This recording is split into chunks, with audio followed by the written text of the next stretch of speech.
Hello, and welcome to lesson number 14 of 12 Rules for Life by Jordan Peterson.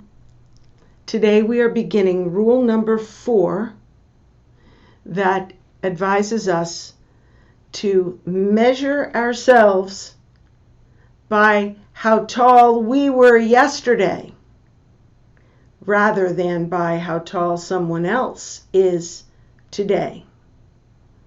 So the front page has a picture of two children being measured against, this is a common thing that parents put on the wall, and then every year they put their child against it and they get his measurement every year.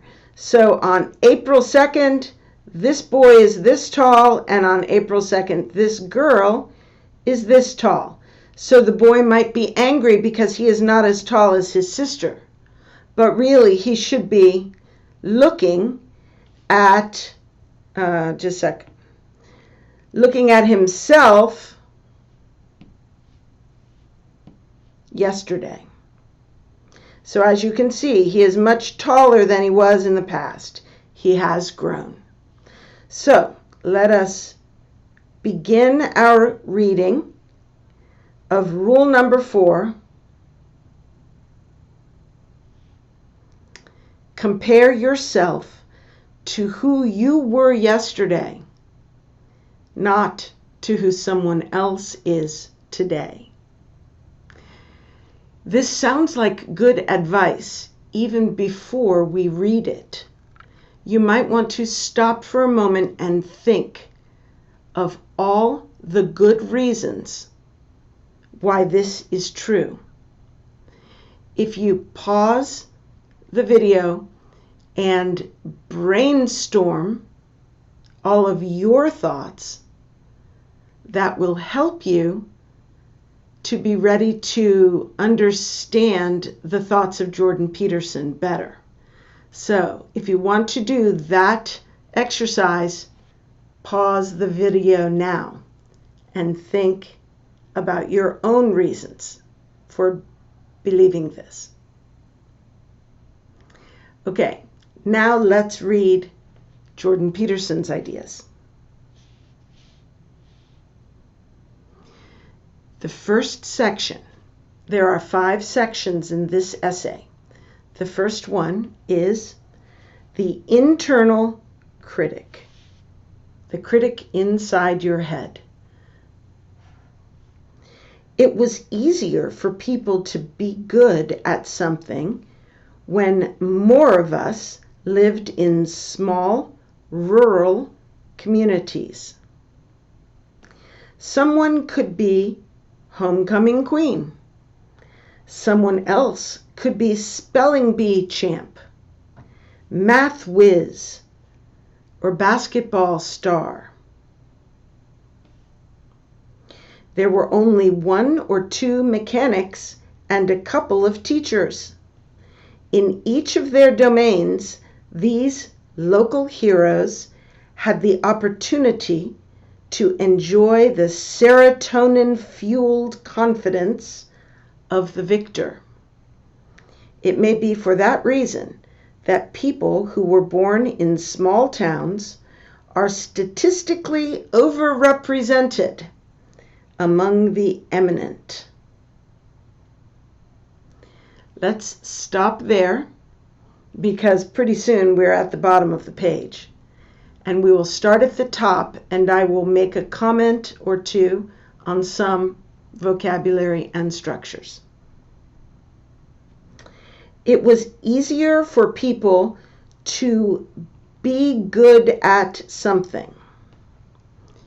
When I first read this, I thought it was saying it was easier to be good, be morally good.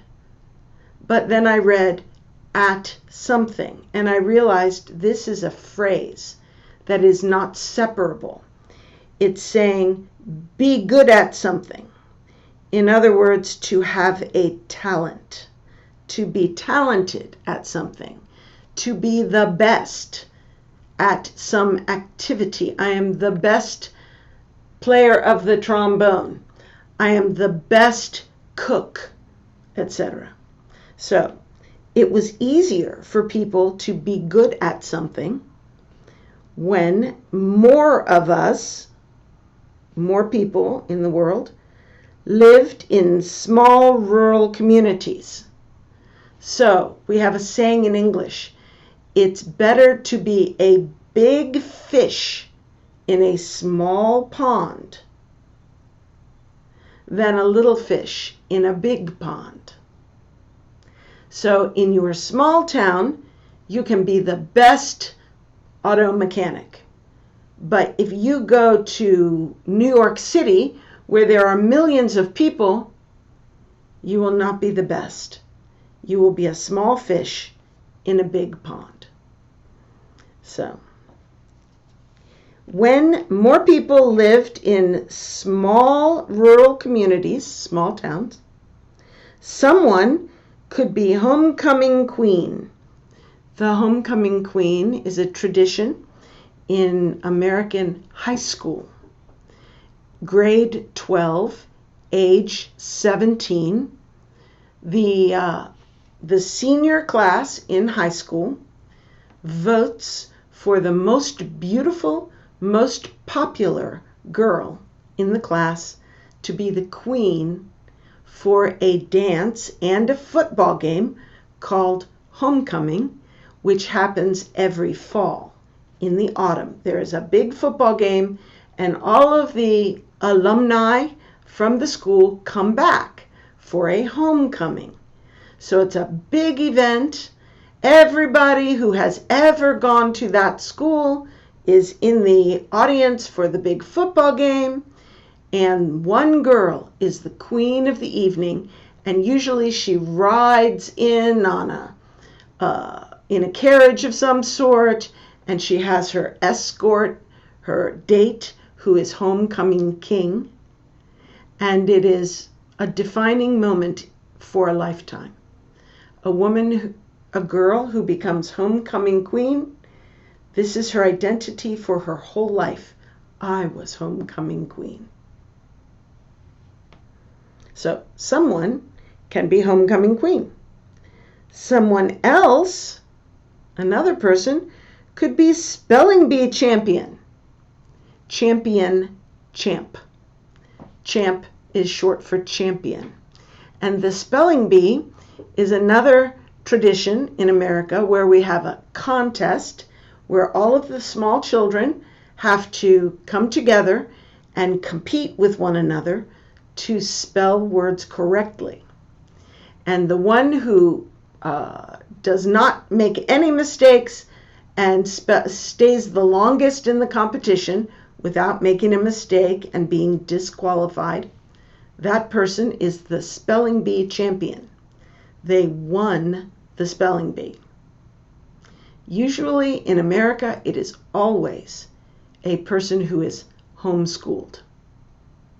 So much so that these days people make fun of spelling bee champions in the media and make them appear to be very awkward, ugly, socially awkward homeschoolers because the media hates homeschooling. So they cannot deny that homeschoolers are smarter and pass tests better and win all of the contests, but they can at least make them look ugly and socially unpopular. So someone else could be spelling bee champ or math whiz. We have competitions for mathematics, same as spelling bee. Or basketball star. The best player of basketball is the star. The point is, you have only a small number of people, and someone needs to be homecoming queen, spelling bee champ, basketball star. So here we have 3 out of 100 kids instead of 3 out of 1,000,000 kids. So the point also is a lot of people can excel at something and have self-esteem in a small town. In a large town, not so much. There were only 1 or 2 mechanics and a couple of teachers. He's saying this about the small town community. In a small town community, there will only be 1 or 2 mechanics and a couple of teachers. In each of their domains, so in the domain of auto mechanics or the domain of teaching, in each of their domains, these local heroes had the opportunity to enjoy the serotonin-fueled confidence of the victor. In English, we are allowed to put words together to create new words. Serotonin-filled is an example of Jordan Peterson manipulating the language to express something that doesn't have a word. A confidence that is born from serotonin release. So, it may be for that reason that people who were born in small towns are statistically overrepresented among the eminent. So for what reason? For the reason that so many of them can be the best at something and can feel like I am the best at whatever I do, which releases serotonin and makes you feel confident. That's the reason. For that reason, people who were born in small towns are statistically overrepresented. Now, if you have trouble reading long words like overrepresented, try to find the base words inside and break it up. So this one breaks here for over and then represented. If you couldn't even get that, you could have gotten present out of that. Present plus ed is presented. RE, represented. Over-represented. English builds long, complex words from many small parts. And if you are not fluent in reading, try looking for words inside of words. So, reason people who were born in small towns are statistically overrepresented among the eminent. That means if you take those people who are eminent, who are famous, who are the best, and you count what proportion of those people originated in a small town, the proportion of the eminent who originated in a small town will be much larger than the proportion of regular people in the general population who originated in a small town. If you are your, now notice this, we have different types of your. We have your, and we have you are. When you have this thing, it means there is something left out. So in this case, it's an A. This is a contraction of you are. So, your house, you are eminent. Okay. If you're 1 in a million now, but originated in modern New York, there's 20 of you. And most of us now live in cities. So even if you're 1 in a million, you're still not the best in the whole world. There's at least 20 of you, even if you're 1 in a million. And you probably live in a city now, which is a big pond with lots of little fish. so you will not have a sense of being the best. Now, what's more, we have become digitally connected to the entire 7 billion. So, in addition to being a small fish in New York, we actually have access to the entire population of the world. So if you're 1 in a million, and there's 20 of you in the world, maybe you're the 1 in a million in New York, but you are still aware that you are not the top. Our hierarchies of accomplishment are now dizzyingly vertical. Listen to my pronunciation. Dizzyingly. Dizzyingly.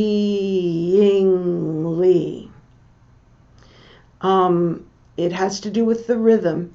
If you put these 2 syllables together, people will not understand you. You have to say dizzying, and the E and the ing sound very much alike and are easily put together. The way we differentiate them is with a pulse of emphasis. Dizzyingly. Dizzyingly. Dizzyingly. That is how you have to pronounce in order to be understood. So, our hierarchies of accomplishment are now dizzyingly vertical. Now means it's only recent. Before the internet, not so much. And dizzyingly vertical means our hierarchies of accomplishment go up to the sky. The guy at the top of my area of expertise is so far above me that I cannot take pride in who I am if I am comparing myself to other people. I'm going to change colors every time I get to a new paragraph. That'll make it easier in the future. No matter how good you are at something or how you rank your accomplishments, there is someone out there who makes you look incompetent. You're a decent guitar player, but you're not Jimmy Page or Jack White. You're almost certainly not even going to rock your local pub. You're a good cook, but there are many great chefs. Your mother's recipe for fish heads and rice, no matter how celebrated in her village of origin, doesn't cut it in these days of grapefruit foam and Scotch tobacco ice cream. Some mafia don has a tackier yacht. Some obsessive CEO has a more complicated self-winding watch, kept in his more valuable, mechanical, hard wooden steel, automatic, self-winding case. Even the most stunning Hollywood actress eventually transforms into the evil queen, on eternal, paranoid watch for the new Snow White. And your career is boring and pointless. Your housekeeping skills are second rate. Your taste is appalling. You're fatter than your friends, and everyone dreads your parties. Who cares if you are Prime Minister of Canada when someone else is the President of the United States?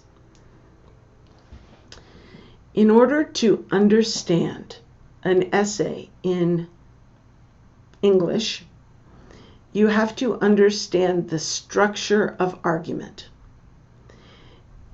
In English, the structure of argument, the rhetorical structure, is topic and support. Each paragraph usually has a thesis, which is the main point. And then it has supporting details to support the main point. And then frequently it will end with a summary and restatement of the thesis. This paragraph strikes me as a good example of this. So let's look for the thesis in the beginning and ending. And then we will look at the support paragraphs. Support sentences. Okay, so look at the first.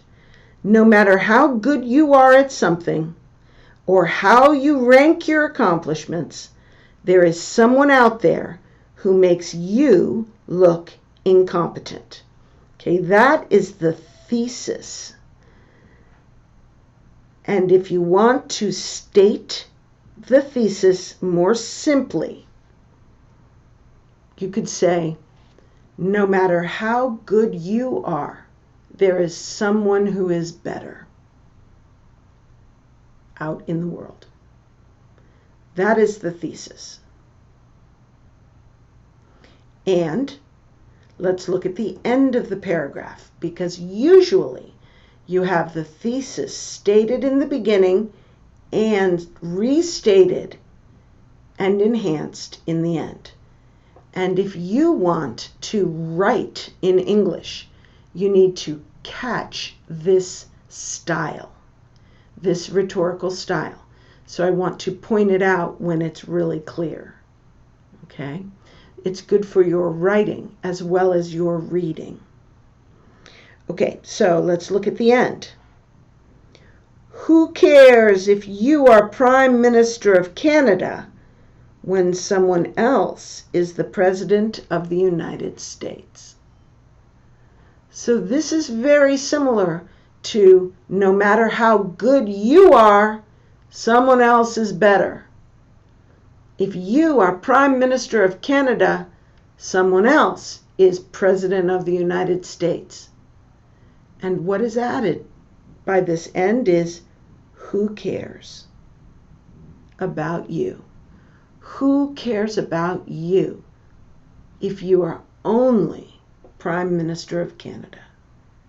In light of the fact that someone else is President of the United States. So you can see this is tied into self-esteem and self-confidence. If you are comparing yourself to people in the world and ranking your accomplishment based on being better than another person or being the best at something of all people, your self-esteem will be low, because the hierarchies of accomplishment are dizzyingly vertical. All of us have people above us in accomplishment, even in our best area. So if I am only okay based on being best, I'm not okay. I have no value. Who cares about me? Now, let us look at the support in the paragraph, because this is a well-constructed paragraph. So let's look at it. And I think I'm going to get another color for support. I'll start with yellow. Here, we'll do it this way. I'll do that one. Okay, you're a decent guitar player, but you're not Jimmy Page or Jack White. I assume Jimmy Page and Jack White are really good guitar players. I've never heard of them, but from context, I assume they are, because this construction is always used that way. So-and-so is bad, but he's not Hitler. So-and-so is good, but she is not Mother Teresa. Always the person you are not is someone who is extreme in the characteristic that you are good at. That's a construction commonly used in English. Okay, so you're decent at guitar. That's pretty good. but you're not Jimmy Page or Jack White, and you're almost certainly not even. Okay, this not even means that what he's about to say is less than Jimmy Page and Jack White. It's a moderate accomplishment. You're not even going to rock your local pub. To rock it means to make everybody excited. You rocked means you did great and everybody went wild. Of course, the local pub is a small venue. Maybe there are 10 or 20 people there. If you rocked it, that feels good, but it's a small accomplishment. It's not like rocking the whole world. It's not like being Freddie Mercury of Queen. It's just getting a lot of applause at your small local pub, bar. So, you're a decent guitar player. That's good. Decent, that's pretty good. But you're not Jimmy Page or Jack White. That's the top. And you're almost certainly not even going to rock your pub. So, this is an example, a good example supporting the thesis that no matter how good you are, there is someone out there who makes you look incompetent. Okay, let's look at our next example. I'll go for this one. You're a good cook, but there are many great chefs. Chefs are professional cooks who are rated, they work in restaurants that are rated internationally by a number of stars that are very hard to get. So you're a good cook, but you're not a great chef. Your mother's recipe for fish heads and rice, no matter how celebrated in her village of origin. So no matter how celebrated. Celebrated means they loved it in her village in Vietnam. Doesn't cut it. Cut it means isn't good enough. When an actor auditions for a play, if they are cut, they didn't get it. They can't cut it. If you didn't cut it, you weren't good enough. So your mother's amazing, delicious recipe that you can make because you are a good cook doesn't cut it in these days of grapefruit foam and Scotch tobacco ice cream. Grapefruit foam, I don't know what it is, but from the context, I get the idea it is gourmet, difficult to make and incredibly delicious and rare. Same with Scotch tobacco ice cream. Nobody can make that at home. It is rare and specialized, and only a real expert can make it. So, again, we see that this supports the idea that no matter how good you are at something, someone else is going to make you look bad, make you look incompetent. Also, notice, so far, each of these examples is parallel. You have a parallel structure. That is good writing in English. It makes the reader feel comfortable and know what you are saying. So, here we have, you're a decent guitar player. And here, you're a good cook. Both of those are in the same structure, and they're at the same level of achievement. They're very similar. But you're not Jimmy Page or Jack White. But there are a great many chefs. So the second part of the structure is to say that there are many people who are at the top of the accomplishment hierarchy. And then finally, we have an additional sentence that places you even more specifically in your level of hierarchy. So in this case, it's you're almost certainly not even going to rock your local pub. So you're a pretty average, normal person who plays guitar in a bar. And your mother's recipe for fish heads and rice doesn't cut it. You're an ordinary cook. You're like one of many. So we have a parallel structure. This makes the reader feel very comfortable because the reader understands where you are going with your examples. So now we have two examples in parallel structure, both supporting the thesis. Okay, now we're going to another one. Let's get another color. We'll go for this one. Okay, some mafia don has a tackier yacht. Some obsessive CEO has a more complicated, self-winding watch kept in his more valuable mechanical hardwood and steel automatic self-winding watch case. Notice we have deviated from our structure of parallelism, which works because we have established the point twice. Now we are adding many examples in a rapid fire manner, short and to the point. You have the mafia don with a tackier yacht. If you are proud of your boat and it is very expensive, some people who are jealous will say it's tacky. Tacky is negative.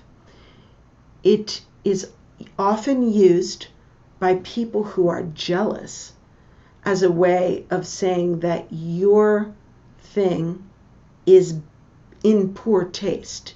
It's bad, even though it's extremely good. So if you spend $1 million for some really expensive yacht, people will say it's tacky, meaning you have bad taste. This is what jealous people say, and he is using the term ironically as a positive, because tackier means he has a more positive. This construction is a mafia don has a tackier yacht in order to be support for the idea that no matter how good you are, someone is better. His yacht must be better. Now, tacky is usually negative, but he's using it ironically to mean it's more expensive and more extreme. So, some mafia don, some criminal rich guy, has a tackier yacht. Some obsessive CEO has a more complicated self-winding watch. Many men who are in business, they buy extremely expensive Rolex watches to prove how wealthy and successful they are. So again, he is using irony to say it's an obsessive CEO, which would normally be negative, but in this case, he is using it ironically for the person who is making you look bad. So he has a more complicated self-winding watch, and then he adds, he keeps it in a more fancy box than you, so you're inferior. So kept in his more valuable mechanical hardwood and steel automatic self-winding watch case. So he is being ironic here to simply make the point that no matter how good your watch is, someone is infinitely ahead of you. And again, even the most stunning Hollywood actress, eventually transforms into the evil queen on eternal paranoid watch for the new Snow White. So for this is an allusion to the fairy tale Snow White, in which there was a beautiful queen who was, as they put it, the fairest in the land. And fair meant beautiful, not just and decent. It meant beautiful. And she had a magic mirror that she would look in, and she would say, "Mirror, mirror on the wall, who's the fairest one of all?" And the mirror would reply, "You, my queen, are the fairest by far." Until one day, the queen's stepdaughter, the Princess Snow White, who was the daughter of the king. This first queen was the second wife of the king. So he was a widower, and he had a daughter when he married his second wife, who was very beautiful. But as the girl Snow White grew up, she became more beautiful. And then one day, the mirror replied to the question, "Mirror, mirror on the wall, who's the fairest one of all?" The mirror replied, "You, O queen, are very fair, but fairer by far is Snow White." It was in verse. I don't remember the verse, but it was said Snow White was more beautiful. And from that point, the queen tried to kill Snow White. So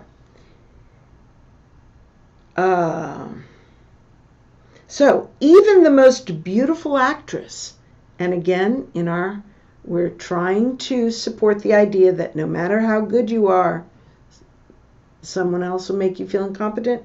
So no matter how beautiful the actress is, she is always watching for that newcomer who will be more beautiful still, who will make her look ugly by comparison. So this is support of our thesis. And then finally he goes back to, and I think I'll go to a green for this, "And you?" So now we are going to look at you from the perspective that you will have after you compare yourself to these other excellent people. Compared to other excellent people, it is obvious that your career is boring. That's your job. And boring and pointless, meaning you're not having an effect on the world. You're having no effect on the world. And your housekeeping skills are second rate. So your house is dirty. Usually this is for a woman. A woman feels very connected to her house. So your housekeeping skills are second rate. Second rate is not good. It doesn't mean you are the second best in the world. It means they're unacceptable. Really, second rate is bad. Your taste is appalling.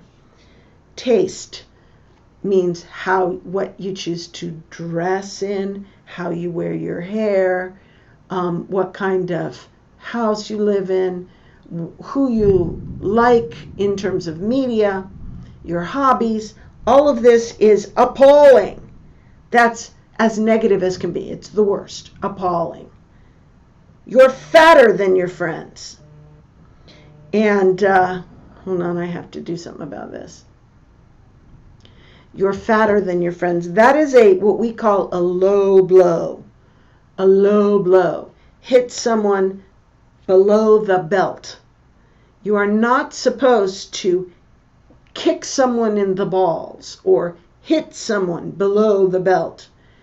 It means it is an insult that is inappropriate because it's too cruel.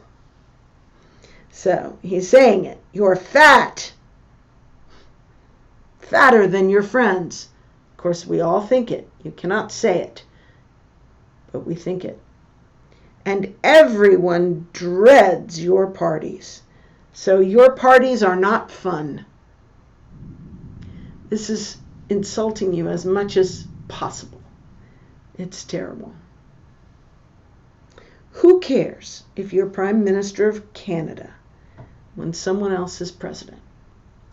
So, the point being, no matter how good you are at something, someone else is better and will make you feel worthless. And all of this supports the idea that we should, hold on, I'm trying to get it to go here and it's not working for me, that we should, hold on, compare ourselves to who we were yesterday, not to someone else, how someone else is today. Okay? Let us move on. Get myself a new color. This time I guess I'll use black. Inside us dwells, inside us dwells a critical internal voice and spirit that knows all this. It's predisposed to make its noisy case. It condemns our mediocre efforts. It can be very difficult to quell. Worse, critics of its sort are necessary.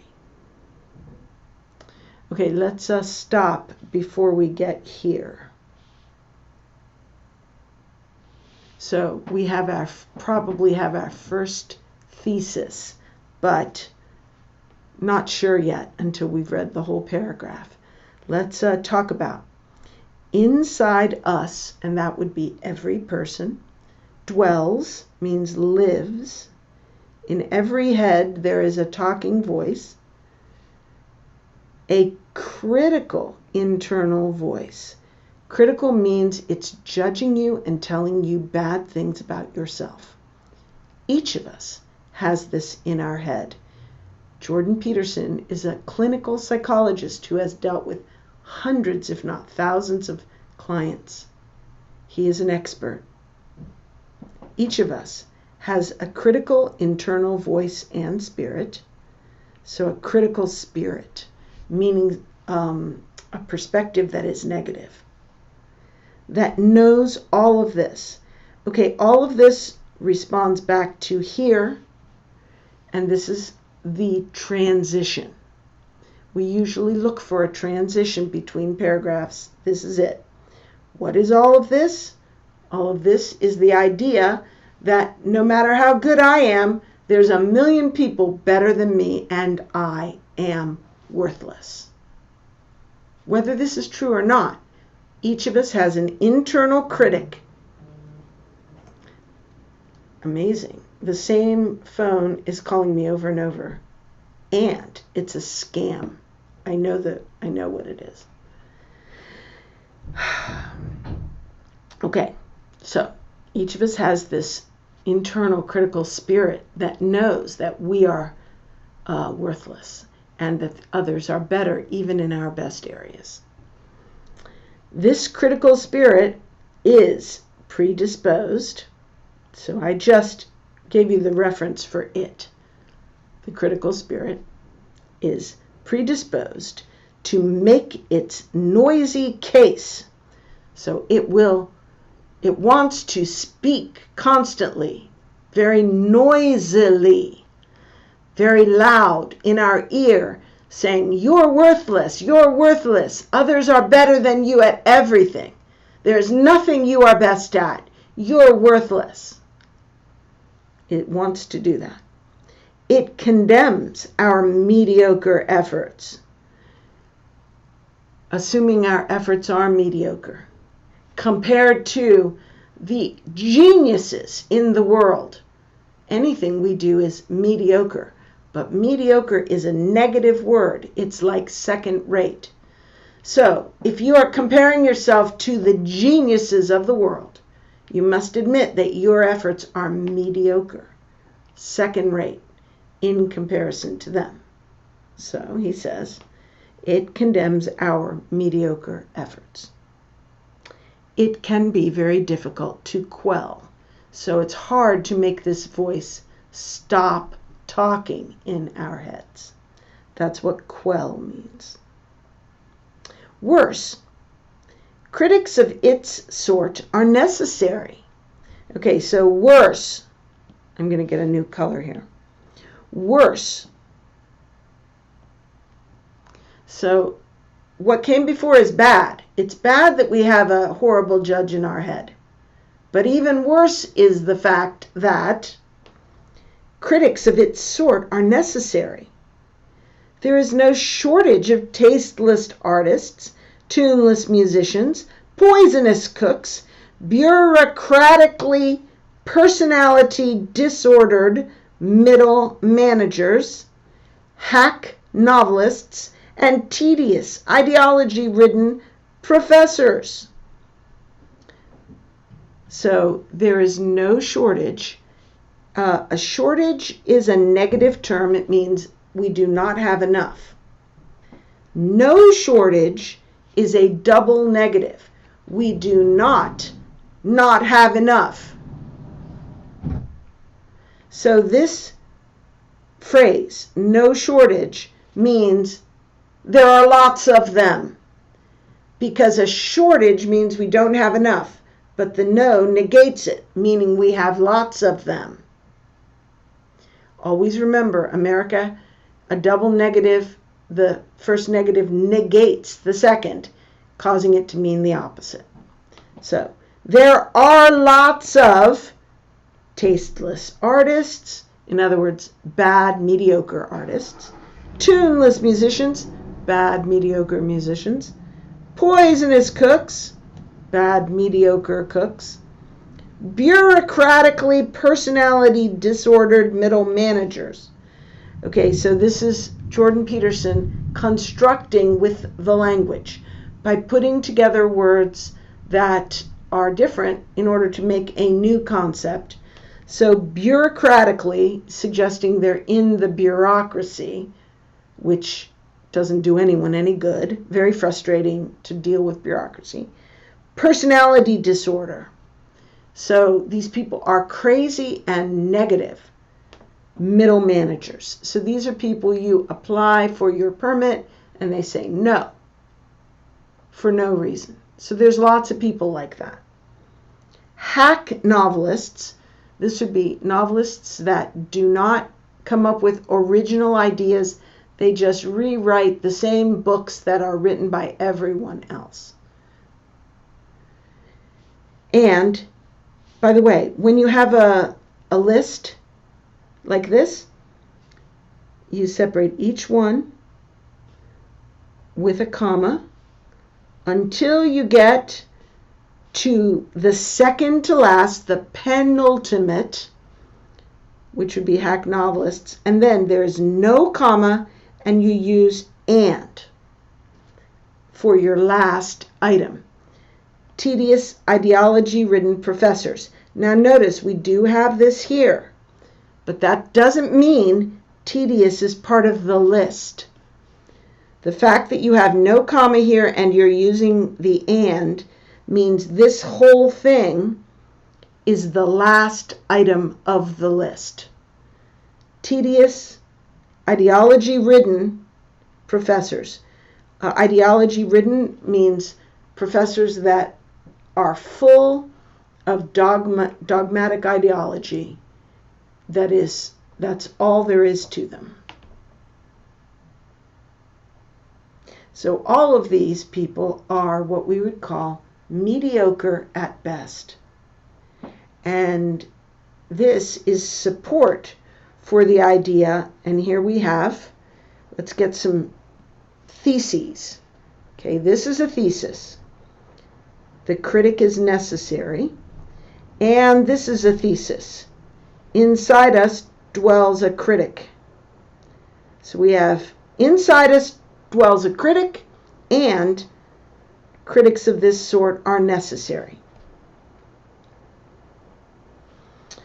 Things and people differ. Hold on. I'm trying to get the whole thing to move.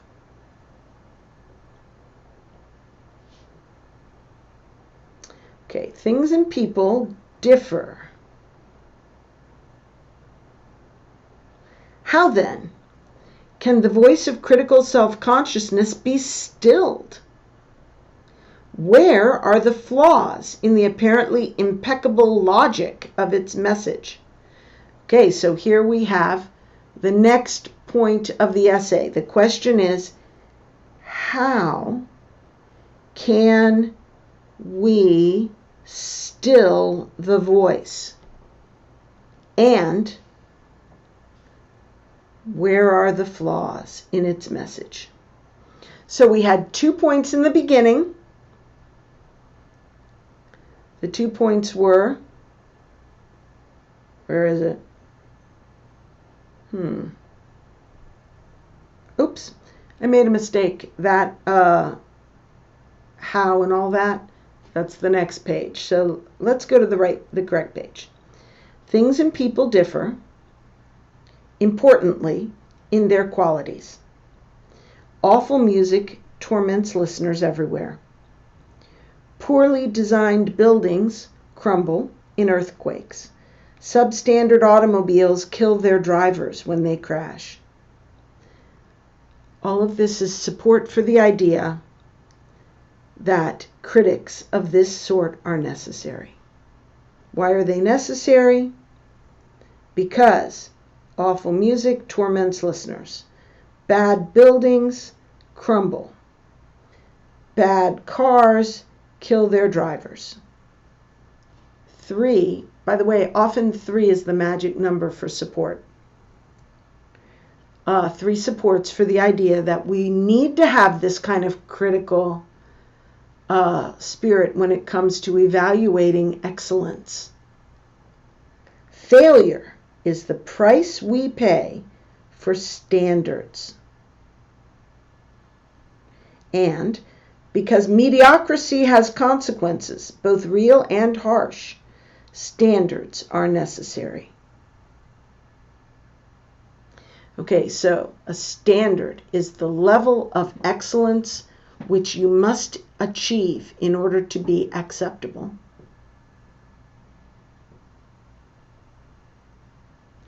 And if there is a standard, some people will fall below, and that is failure.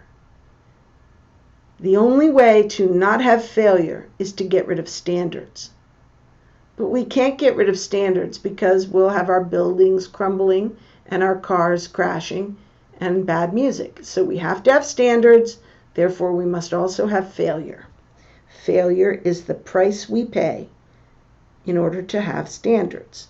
And because mediocrity has consequences, both real and harsh, standards are necessary.